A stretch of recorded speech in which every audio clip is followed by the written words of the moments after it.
सावित्री देवी का घर कभी हंसी खुशी से गूंजता रहता था। आंगन में बच्चों की खिलखिलाहट, रसोई से आती दाल की खुशबू और बेटे बेटियों की बातें सब मिलकर उस घर को मंदिर जैसा पवित्र बना देते थे। बड़े बेटे अजय की शादी हो चुकी थी। उसकी पत्नी रीमा घर को संभालने में माँ का हाथ बटाती थी। छोटा बेटा विजय भी अपनी पत्नी कविता के साथ वहीं रहता था। परिवार बड़ा था, लेकिन सावित्री देवी को लगता था कि यही तो उनकी दौलत है। शाम को सब एक साथ बैठकर खाना खाते।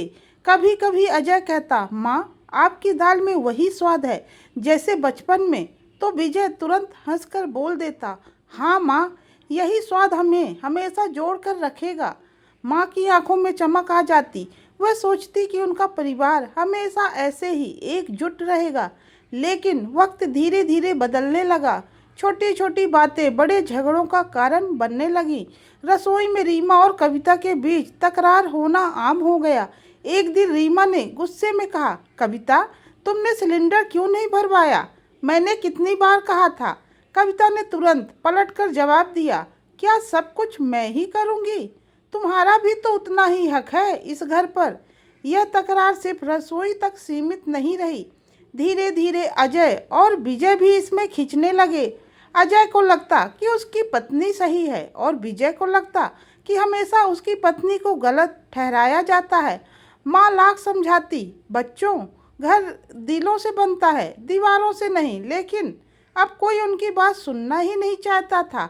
दिन बीतते गए और आखिरकार वो दिन आ गया जब भाइयों ने साफ कह दिया कि वे अब साथ नहीं रह सकते हैं। अजय ने गुस्से में कहा, माँ अब और नहीं सहा जाता, हमें घर बांटना होगा। विजय ने भी हामी भर दी। माँ के पैरों तले जमीन खिसक गई। वह रो पड़ी, मत करो बच्चों, मत बांटो इस घर को। यह घर मैंने अपने खून पसीने से बनाया है। लेकिन उनकी बातें किसी के कानों तक नहीं पहुंची। घर का बंटवारा हो गया और माँ अकेली रह गई। अब सावित्री देवी का कमरा उनकी तन्हाई का साथी बन गया।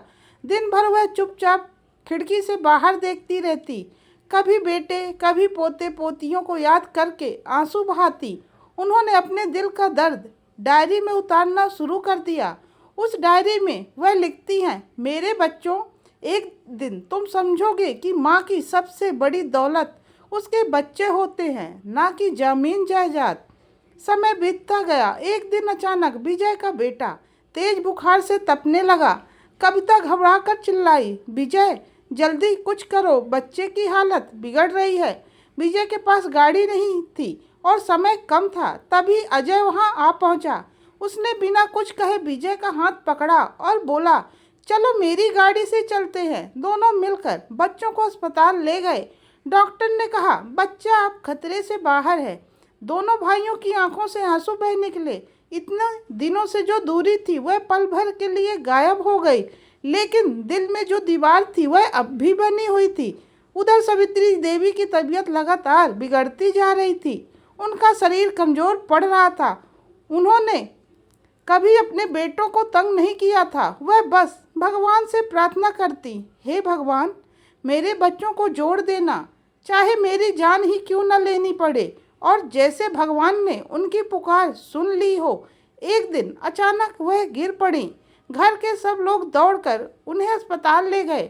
डॉक्टर ने गंभीर आवाज में कहा, इन्हें बहुत स्ट्रेस है, अब शायद ज़्यादा समय नहीं है। सबके दिल कांप गए। अजय और विजय दोनों माँ के साथ बैठकर उनका हाथ पकड़कर रोने लगे। सावित्री देवी ने धीमी आवाज में कहा, बेटों, मेरी एक डायरी है मेरे कमरे में, मेरे बाद उसे खोलना। और फिर उनकी सांसें थम गई। पूरा घर चीखों और सिसकियों से गूंज उठा। माँ का जाना किसी को बर्दाश्त नहीं हो रहा था। कुछ दिन बाद जब सब थोड़े संभले तो अजय ने माँ की डायरी खोली। उस डायरी में लिखा था, मेरे बच्चों, मैंने तुम्हें जिंदगी भर तुम्हें साथ देखा है। मेरे बाद अगर तुम बटे रहोगे तो मेरी आत्मा कभी चैन नहीं पाएगी। तुम दोनों मिलकर रहोगे तो मेरा आशीर्वाद हमेशा तुम्हारे साथ रहेगा। जिस घर को मैंने अपने खून पसीने से बनाया उसे मत बांटो, उसे जोड़ो। ये शब्द पढ़ते ही दोनों भाइयों की आंखें छलक पड़ी। अजय ने रोते हुए कहा, भाई हमसे गलती हो गई, माँ अकेली चली गई और हम आपस में लड़ते रहे। विजय ने उसे गले लगा कर कहा, नहीं अजय, अब हम माँ का सपना पूरा करेंगे, अब कभी अलग नहीं होंगे। उस दिन दोनों भाइयों ने फैसला किया कि वे दीवारें गिरा देंगे जो उनके बीच बनी थी, और उन्होंने सचमुच आंगन की दीवार तोड़ दी। बच्चे एक साथ खेलने लगे और बहुएं मिलकर रसोई संभालने लगी और घर फिर से हंसी खुशी से गूंज उठा। सावित्री देवी अब इस दुनिया में नहीं थी, लेकिन उनके आशीर्वाद ने पूरे परिवार को फिर से जोड़ दिया था। माँ चली गई थी, लेकिन अपने बच्चों को जोड़कर अमर हो गई थी। यह कहानी आपको कैसी लगी है कमेंट्स करके ज़रूर बताइएगा। वीडियो को लाइक शेयर करना ना भूलें।